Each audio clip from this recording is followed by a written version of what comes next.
I got this extremely useful insert for a bag, and I'm thinking a doggy inspired patchwork affair. That's going to be hot, hot, hot today.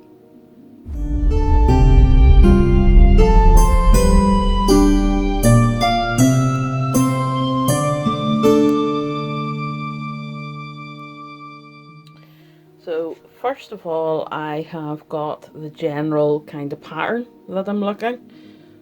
I'm sure it's going to change. And then sew together your strips. Always remember that you are going to lose some length in them. And then it's just a matter of keep sewing until you've got something long enough to give you a back, a front, a flap and a base. I'm really loving this material.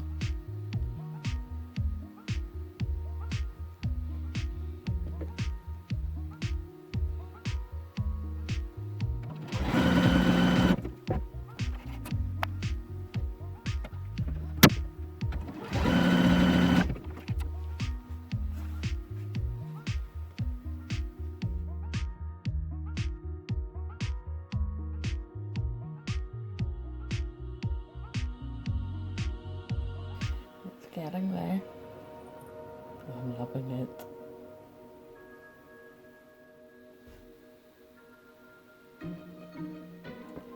So now we have enough squares done that we really have a front flap and obviously the front and back. We need to do sides to give the bag a bit of depth. We'll do those now. So we have 3 squares for each side, and we have the main body of the bag. Now I'm going to sew squares together to make the shoulder strap, which will actually be attached to the sides, but so that it's not uncomfortable and is still nice and soft. I'm probably not going to wax that, but we'll get it gathered up together and then it can be attached.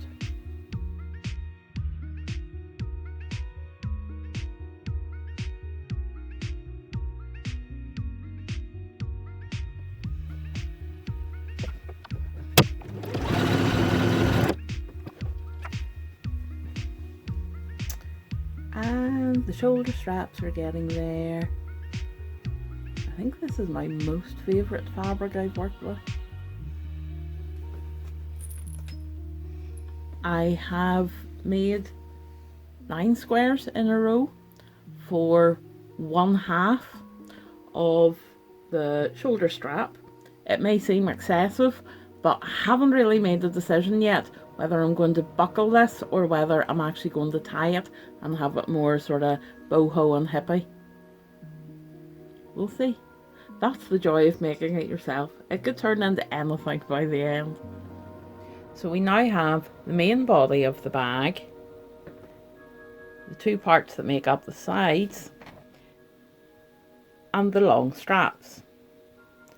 At this point, I'm going to iron the fabric really, really well, because obviously if we are going to wax this, we don't want to iron it afterwards, so we'll get it done now.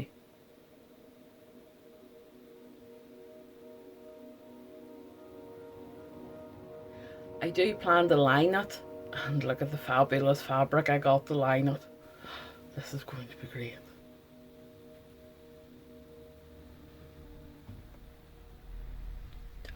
Absolutely stunning fabric. Now we are going to wax the product. We'll start with the little 3 square one to give you an idea of what I'm doing.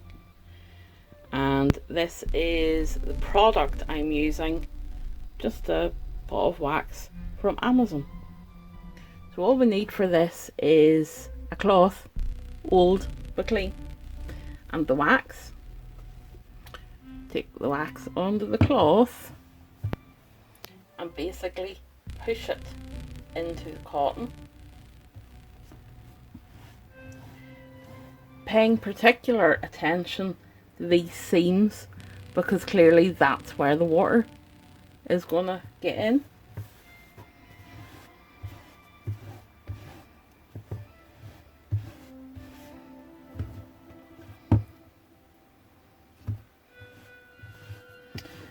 I'm also doing it on, this is plastic. It's actually sticky back plastic that I covered the desk in, but it's washable.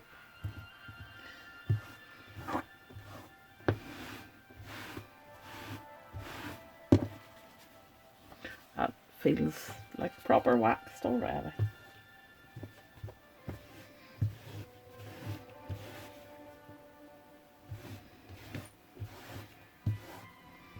Again, paying proper attention to the seams, because we don't want our bag to leak after putting a lot of work into it.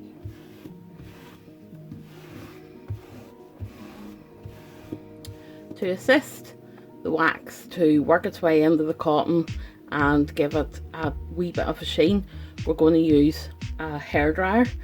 We're going to use a hairdryer on quite a low setting. We don't want to burn anything or leave scars. So, put it at number 1.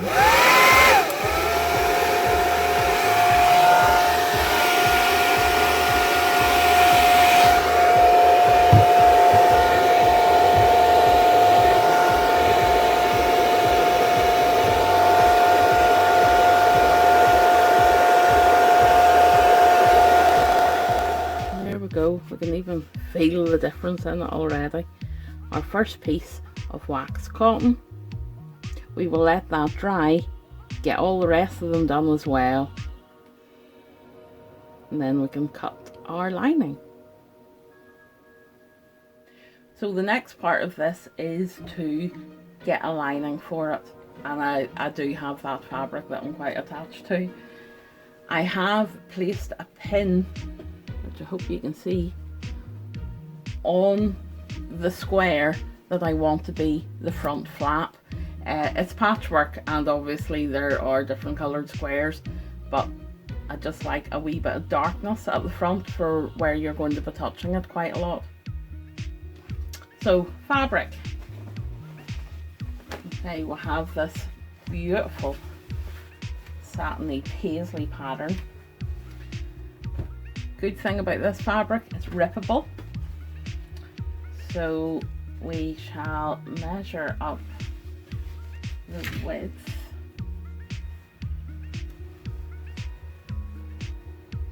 that we need. Take a wee bit extra. Give it a cut. Put one fabric over it.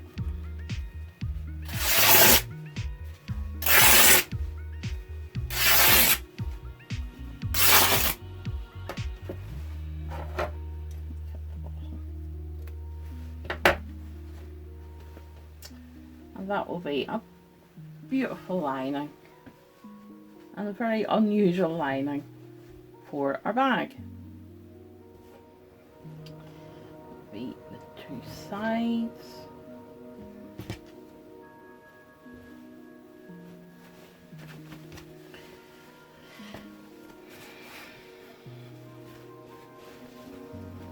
We need 2 long strips because because it's such beautiful material, going to incorporate some of it in the shoulder straps.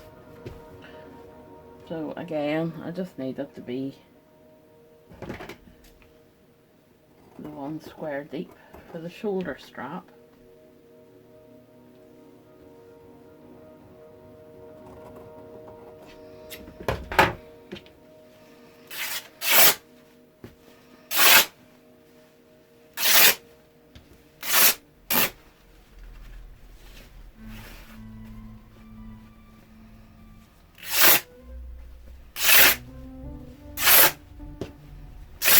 That's the 2 bits of lining for the shoulder strap as well.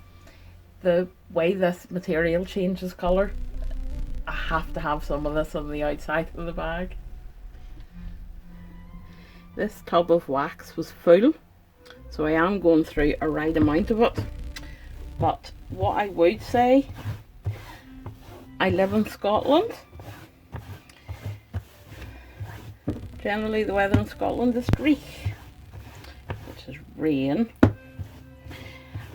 I do have plans to put my camera equipment in this bag and it's waxed and ready to go. So I'm probably being quite generous with the amount of wax I'm pushing through the cotton because I want to make sure everything stays waterproof. Basically, you will see when the cotton begins to saturate, because you can see a beautiful richness in colour that comes into the cotton. It's like anything when it's wet. But because we're doing this in wax, we will get to keep the beautiful colour. That can only be a good thing. I find a good tip with this. I'm still using the hair dryer in order to push the wax through that little bit more, but what I am doing is hanging it on an airing rack because it's so much easier. We have had the wax cotton drying for a while. It's a nice warm day, so it's going to stay soft while it's pinned and sewn. So we will put the lining on it, and instead of pins, we don't want pin marks, so I think these were another very cheap Amazon job. Nice little, like, almost pegs to hold it together. So a short progress report. We have our bag lined. It's very difficult to see what starts and what finishes because of the patchwork, but we'll have the bag lined and we've rounded the corners. And when we open up, I have already got one side in that you should be able to see okay. I've left the top open of the side because that's where I am going to fully secure the strap. We have the other side to put in, and as you can see, we are using the clips in order that we don't get any pin marks. So that's where we are now. What I did do when I attached the lining to the front, I attached all the separate pieces that I would be sewing, and you'll see why now. This is the inside of the bag, and while there might be a selection of colours, what is important to me is there are no raw edges, so I don't need to put ribbon or bias binding or anything around it. That's the inside of the bag pretty much finished.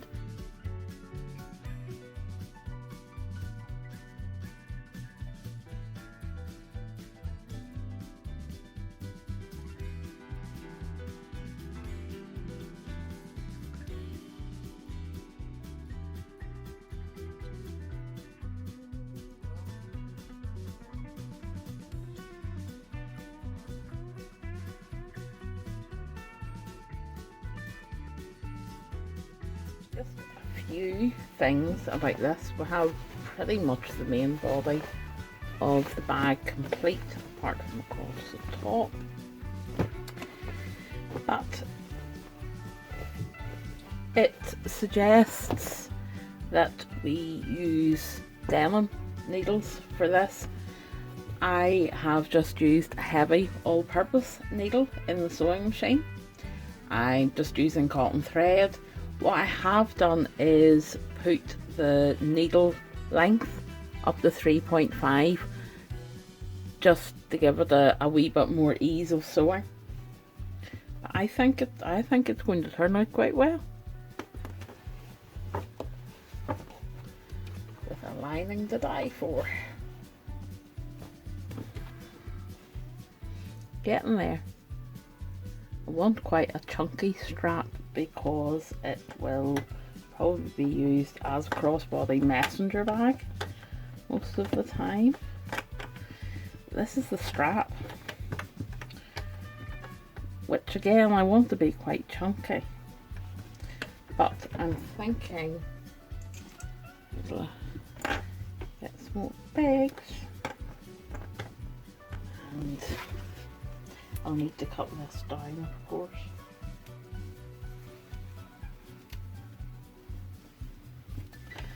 But have that as an insert. I think that's the way I'm going to go. I think that would be quite nice.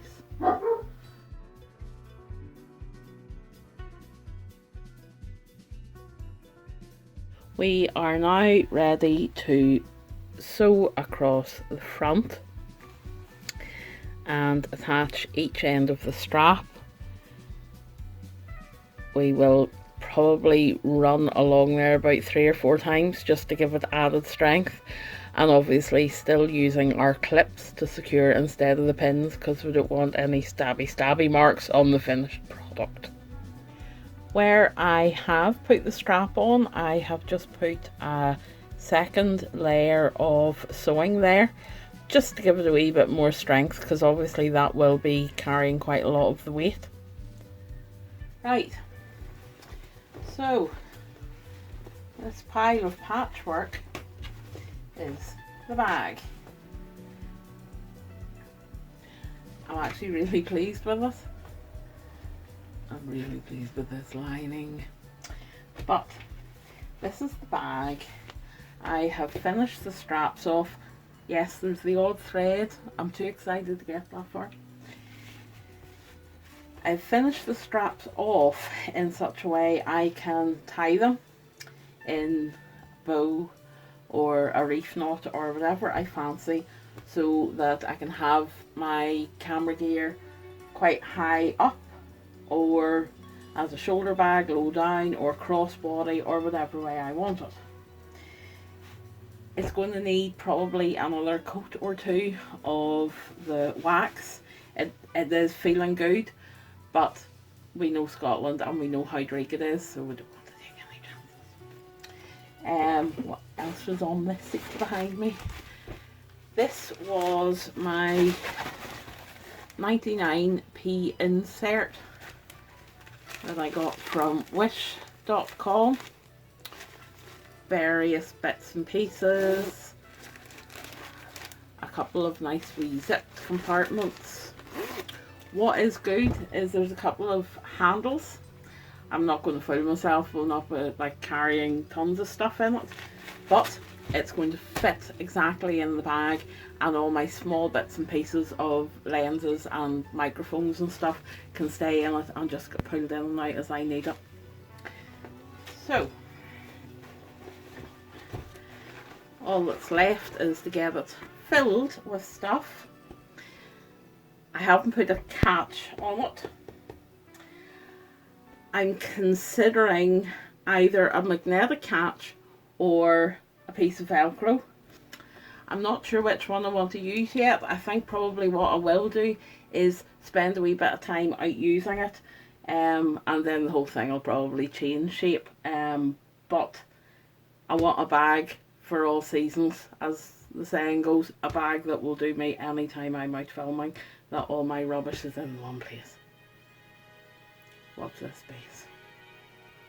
So in conclusion, everything is in these little 99p inserts from wish.com. I can't really say anything about them that would be scathing. Really good chunky zips. Material is not majorly thick and durable, but at the end of the day it was 99p. There are little studs on the sides if you want to cinch it in. That won't be happening with the amount of stuff I carry. So all that's left to do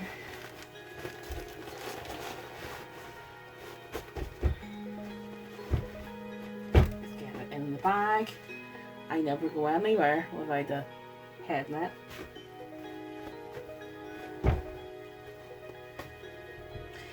And that is the Celtic she shed, or exploring Scotland's history, ready to head out for their next adventure.